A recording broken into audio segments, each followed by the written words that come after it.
guys ready? Ready. 5, 4, 3, 2, 1. Woo!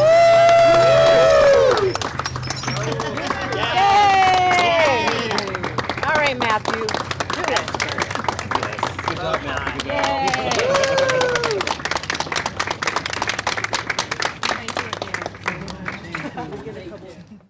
So thank you so much for joining us today with Mayor Breed. We are honored to celebrate our community's resilience as we continue to advocate for equality and human rights. My name is Claire Farley. I'm the Senior Advisor to the Mayor on Trans and LGBT Initiatives and the Director of the Office of Transgender Initiatives. Thank you.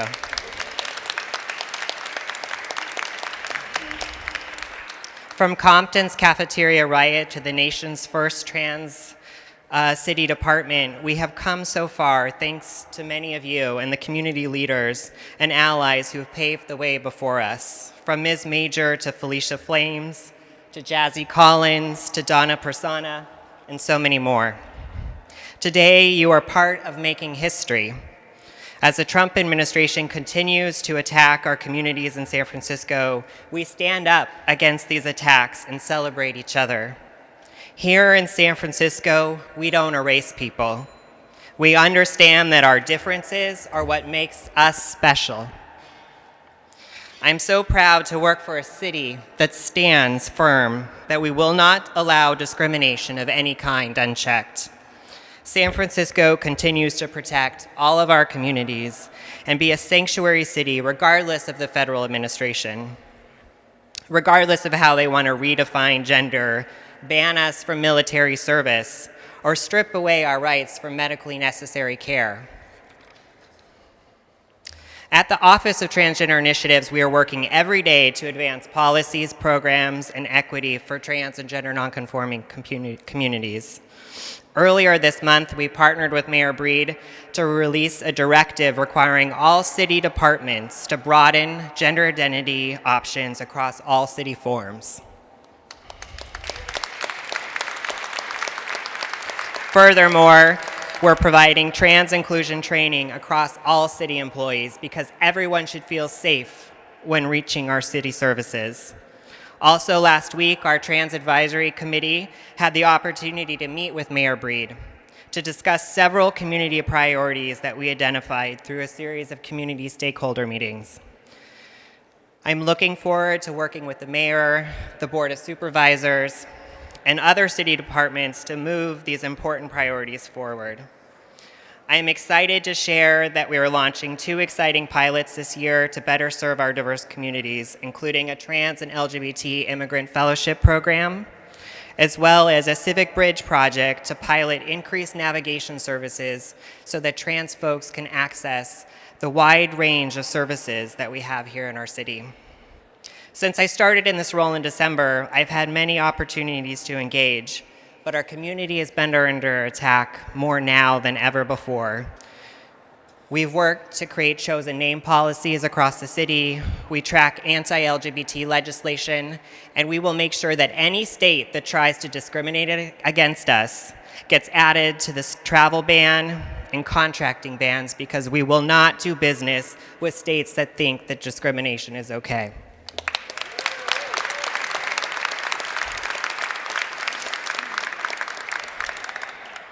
Furthermore, we are advancing our workforce programs to provide direct trans services to the Tenderloin and the Soma areas. We're also creating anti-violence programs to make sure that housing programs and providers are inclusive of trans people because we all deserve a home in San Francisco. So in conclusion, as the Trump administration tries to strip away our rights, it's important that we all remember that we will continue to be protected in San Francisco through our leadership, through our office, and the work that each of you are doing every day. Together, we can remember our trans resilience and that we are never alone. And I hope you will join us for this important work because we cannot do it alone. Volunteer with local programs, get involved, volunteer, and give, because we all need a fierce cheerleader. So together, let's make sure that no one gets left behind because everyone deserves a safe place to sleep, wellness, and a community that celebrates them. Now it is my great honor to welcome our wonderful mayor, London Breed.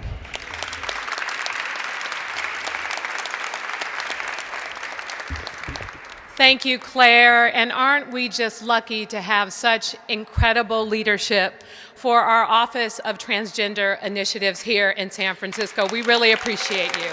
Thank you. Thank you all for joining us here today. We are here to celebrate our transgender and gender nonconforming communities in San Francisco and across the country. I'd also like to thank the supervisors who have joined us here today, including Supervisor Raphael Mandelman, Supervisor Valley Brown, and President of the Board of Supervisors, Malia Cohen. Thank you all so much for being here. Today, we are recognizing this important week by lighting up City Hall in the trans flag's colors, blue, white, and pink. And if you're lucky to get one of these pens, maybe ask DeAnthony, I think he has a few extra, as well as raising the transgender flag, which we just did outside of the front of City Hall. These are symbols that recognize our commitment to protecting the rights of all San Franciscans. In these challenging times, I am so proud to be a mayor of a city that celebrates our diversity and our rich history with our trans community. From our roots as the first city in the country to honor Transgender Day of Remembrance to today, where we have the first Office of Transgender Initiatives, and a great leader in Claire.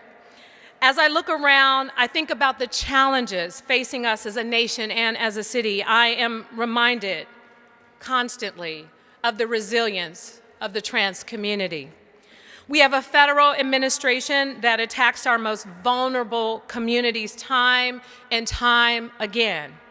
Well, here in San Francisco, we won't stand for it. We'll fight against it each and every time by standing together.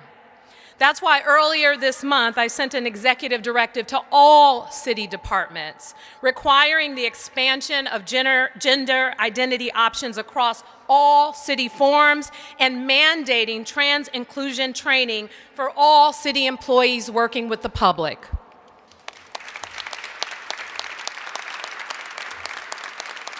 This is just one way we could make sure that our trans community is respected and supported, and in San Francisco, no one is erased. I am proud of how far we have come as a city in being inclusive and welcoming, but I know there's still a lot of work to do.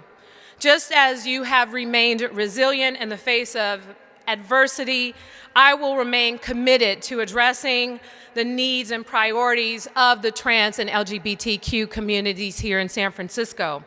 Last week, I had an opportunity to meet with the Transgender Advisory Committee to discuss many of the priorities that we all share. We talked about things like the crisis that has unfortunately impacted disproportionately our LGBTQ community. Thanks to their work in our Office of Transgender Initiatives, we are focused on expanding employment, healthcare, and educational opportunities for our LGBTQ community. We are committed to preventing any discrimination or violence or any assault against all of our residents, as well as bringing justice for those who have experienced these tragedies. We will not rest until there is equity and ensure basic human rights for all of our communities. But I know I can't do this work alone, and I want to thank all of you for joining us here today, not only for what we have already achieved, but what we will continue to achieve by working together. And that's why I wanted to do something really special to commemorate this time. And I have, oh, here it is. I am not only committed to making sure that we celebrate our transgender community, but we honor it by doing something that has not been done anywhere else in our country. Today, I am happy to recognize the entire month of November as Transgender Month in the city and county of San Francisco.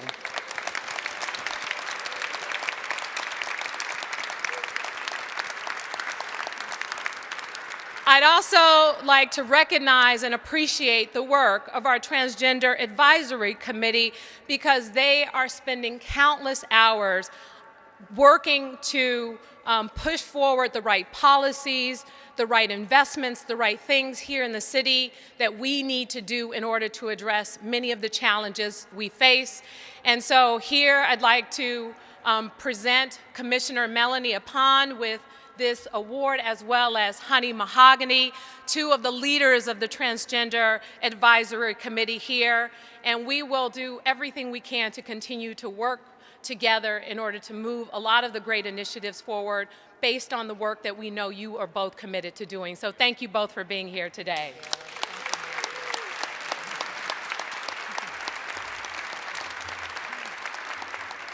So now I give you an opportunity to speak.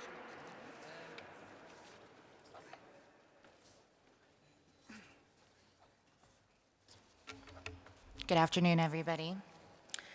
Some of us are Bay Area locals. Some of us have been born and raised in San Francisco. Some of us relocate here for a better tomorrow.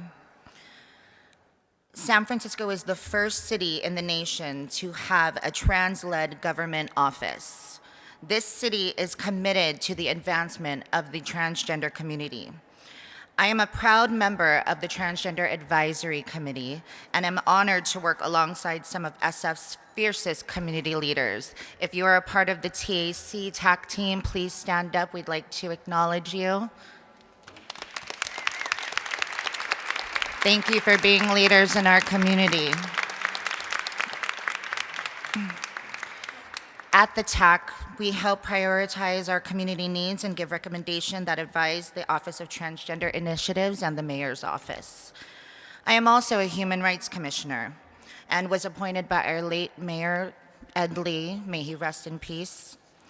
I would not be here today without the guidance of some amazing people like Teresa Sparks, Cecilia Chung, Nikki Kalma, Jason Chan, and Francis Tang. Thank you all. I mention this because I want to stress the importance of leadership.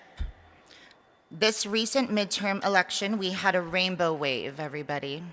Record-breaking numbers of LGBTQ, women, and people of color elected into office. Yeah, that is amazing. I would love to see even more leadership programs like SF Team, Transgender Empowerment Advocacy Membership Program at the San Francisco Community Health Center, more of encouraging civic engagement, leadership, and pathways to appoint more trans and gender nonconforming folks to city boards and commissions. It is crucial to normalize trans people as leaders. Trans and gender nonconforming youth need to see more representation that they identify with. They need to see and believe that they can be leaders too. I love San Francisco and I truly believe it is and will continue to be the best city for my community to live and thrive in. Happy Transgender Awareness Week, well now month, and thank you. Thank you, Melanie, and good day, everyone. It's a happy day today. As someone who was born and raised in this city, which is steeped in so much history, I am proud that San Francisco continues to be a leader in the fight for justice and equality, especially as it pertains to the transgender community. While our community has been under attack not just by this current federal administration, but by many who preceded them, we continue to exist despite their best efforts to stymie us, shut us out, or eliminate us. We have history in this city. We can directly trace the LGBT civil rights movement back to the corner of Turk and Taylor, where in 1966, the Compton's riot was the first documented collective uprising of LGBT individuals in the country. The Compton's riots recently inspired the founding of the Compton's Transgender Cultural District, the first officially recognized transgender district in this country. It's important that we remember this history and that we consider how it impacts us today. The Tenderloin is still has the highest concentration of trans folks in San Francisco, but this is quickly changing with the tide of new development. The Compton's Transgender Cultural District was created not just as a way of preserving the importance of the legacy of the Tenderloin, but also as a mechanism to push back against the displacement of the transgender community. It was created to be an advocate, to serve as a resource and a safe space.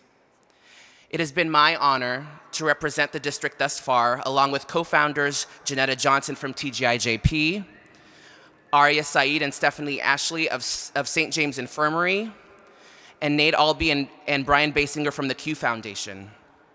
It has also been a great pleasure to work with Claire Farley, Pau Craigo, and Maceo Persons from the Office of Transgender Initiatives.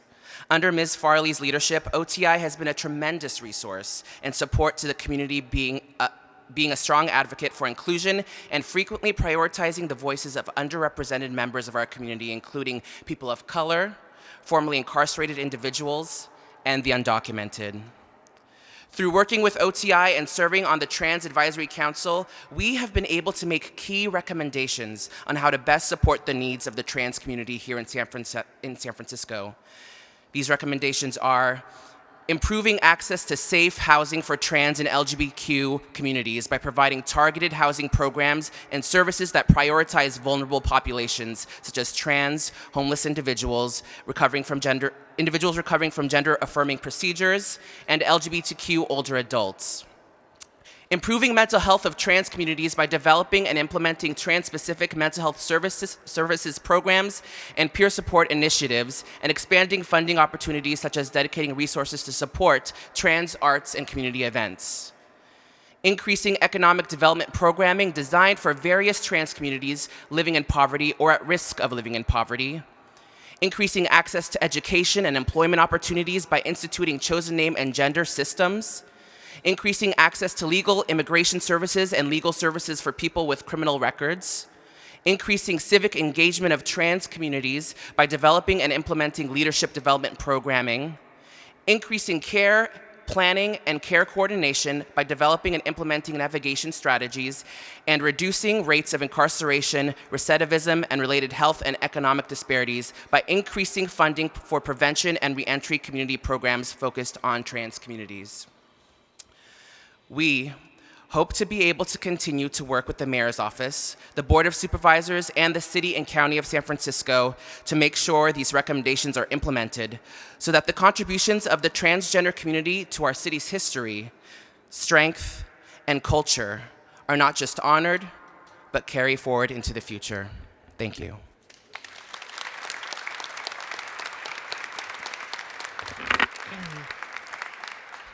Now, we could not do this work alone without our fabulous members of the board. One particular board member new to District 8 is the only out gay supervisor on the board, and we could not do the work without him. So please welcome Supervisor Mandelman. Thank you, Claire. I believe we've been joined by my colleague Asha Safai here. Thank you for joining us. And also thank you, City Administrator Naomi Kelly, for being here. And I would like to acknowledge my aide, who is also a City College trustee, Tom Temprano, taking a photograph of me. Thank you, Tom. At a time when the LGBTQ community and trans people in particular are under siege from a hostile and toxic presidential administration, it's crucial for San Francisco to stand with and support our trans community. I want to thank Mayor Breed for her strong and immediate repudiation of the president's attempts to erase transgender people by expanding our own gender identity options on all city forms and applications. As the supervisor for District 8 and the only LGBTQ supervisor, I feel a special responsibility to represent our entire queer community and to be very, very gay doing it. And until we finally have a trans supervisor, and I suspect there may be one or more than one of those out in the audience or behind me, it is my honor to advocate for the trans community and to be here today. In San Francisco, I think we all know the transgender community continues to face disproportionate and unacceptably high rates of violence, homelessness, and unemployment. So despite the advances we've made as a city, it's clear we need to invest in additional support services and resources to address these disparities. Since taking office in July, I've worked closely with Claire and the staff at the Office of Transgender Initiatives to support inclusive policies and programs for the trans folks in San Francisco. The mayor did her proclamation. We have our certificate of honor from the Board of Supervisors. I'm honored to share this commendation from the board with the city's Transgender Advisory Committee. This is a first of its kind appointed advisory committee to the mayor's office and the Office of Transgender Initiatives that works to address important issues impacting trans and gender nonconforming communities. Committee members represent diverse sectors and leverage both their experience to help inform local policies, priorities, and programs. And so where's our TAC leadership? Come on up. And here we have this, we'll do the photograph, folks will get it, it's good. All right, thank you. In these challenging times, it's important that we remember our history and the elders that came before us. At the same time, we must also support our trans and LGBTQ youth who are the leadership of tomorrow. Today, I'm honored to introduce two important community leaders. Donna Persona is a legendary community advocate and co-creator of the Compton cafeteria hit play and performer at Aunt Charlie's Lounge in San Francisco. Her story has been featured around the world, including in the Out magazine article, Tenderloin is the Night, and in the short film, Beautiful by Night. Jojo Tye is the youth commissioner representing District 8 and a certified community health worker. Jojo is a queer, trans Filipinx born and raised in San Francisco and based in the Castro. From their own life experiences of navigating personal and institutional challenges, they are committed to supporting LGBTQ youth through youth empowerment and leadership. Please welcome Donna and Jojo.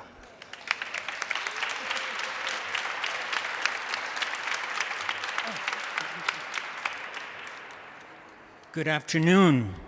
I'm Donna Persona, and I'd like to talk a little bit about the honor I've had in co-writing the play Compton's Cafeteria Riot.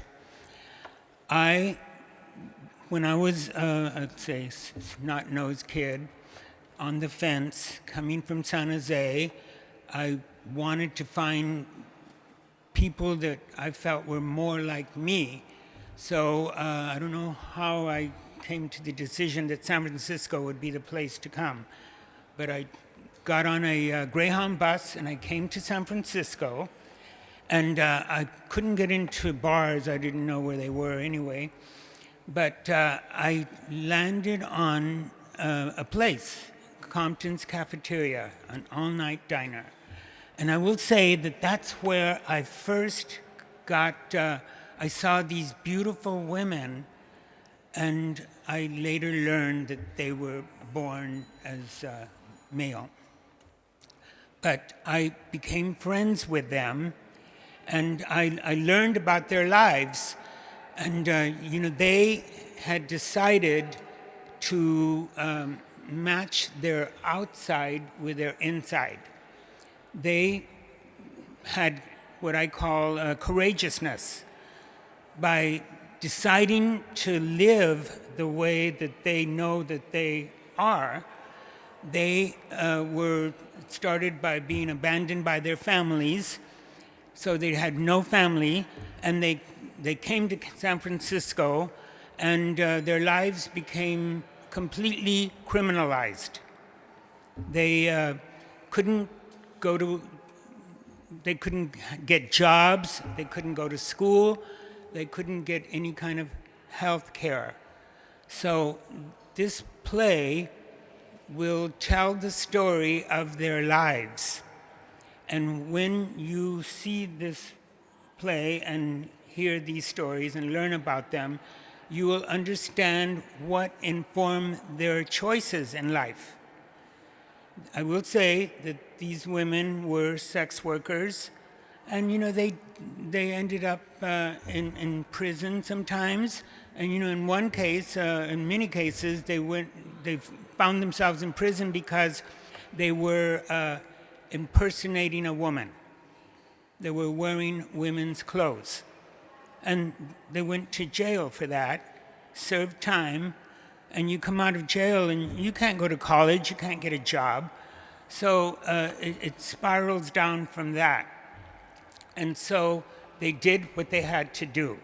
But I knew them, and I'm saying that they were wonderful human beings, and they created a family together themselves.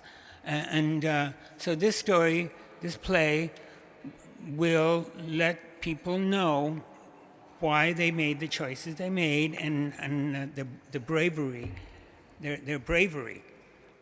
And this happened 52 years ago. And I'd like to say that I think they put in place the foundation for liberation.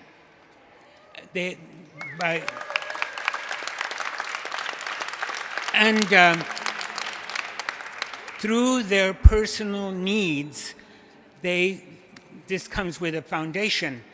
They sought out health care and transitions.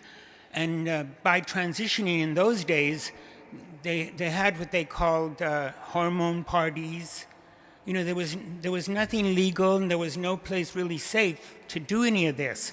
So I hope you can imagine how traumatic that is. You go, it's hearsay. You come to this place and you can get injections for this or that. And today I know one woman who is suffering from the procedure she had back then. And I'll just imagine this, when one of them ran into trouble with one of their procedures, who do they go to? And I can imagine somebody saying, well, if you didn't like what you got, go to the police. That was impossible. So by laying down the things that they need, housing, education, health care, and just the being permitted to feel normal. That's all they wanted, was to feel normal.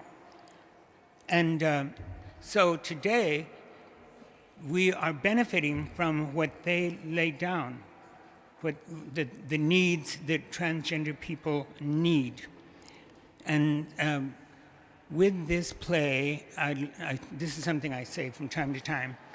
These ladies that I knew, they were born, they lived a while, and then they died. Most of them died. They couldn't survive.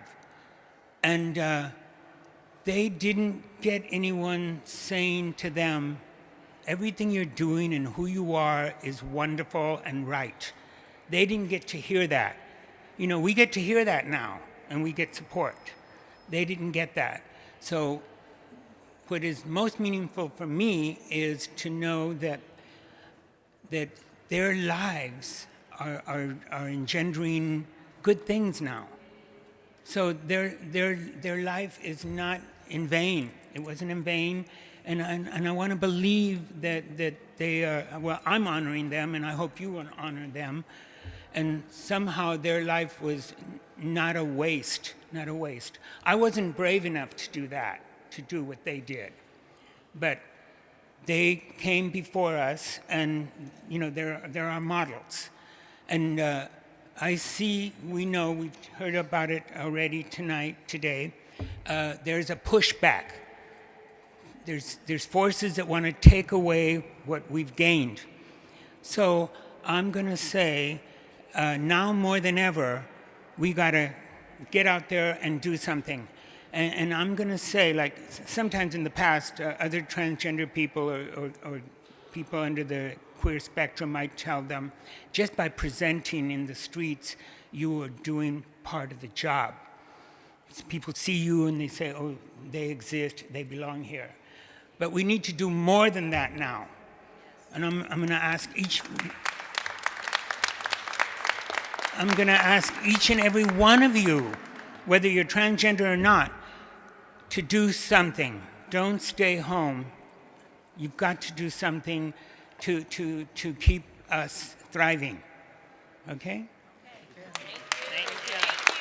So, and I'd also like to say, you know, that we have Transgender Day of Remembrance. Please remember this group. That's part of remembrance. They deserve it. And the youth, I want the history and the older people like me, I'm 72 years old, to come together and fight together. We're going to hand over the torch to the young people. But I'm going to stay busy myself. Okay, I'm going to let Jojo speak. Thank you, Donna, for sharing your story. Today, I'm here because I believe that trans and gender nonconforming youth are the leaders of tomorrow. I wouldn't be here today if it wasn't for the work of my trans sisters and trans leaders of the past, the screaming queens that rioted at Gene Compton's cafeteria over 50 years ago in the Tenderloin. I dream of a future where trans youth are empowered and celebrated for who they are, of a future that lets me be unapologetically me without having to need to explain or justify who I am. Today, the trans and gender nonconforming youth of San Francisco face many barriers. Our resilience helps us overcome prejudice, discrimination, and violence. Our wisdom and knowledge guide us as we navigate the multiple institutions that were not created for us. We are more than numbers and statistics.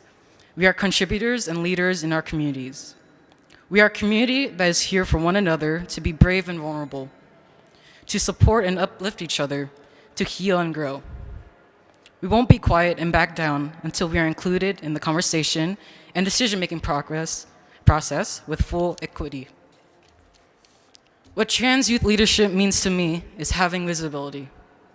It looks like taking a step forward in the right direction towards positive social change. It sounds like our voices reclaiming our rights. It feels like freedom and liberation. It ignites others to take action with us. As we gather here today to kick off Trans Awareness Week, I want to challenge all of you to envision a future where trans and gender nonconforming youth are thriving in a more inclusive environment. It takes each of us to build awareness, speak up, and being willing to back policies that support safety and leadership for trans people. Thank you.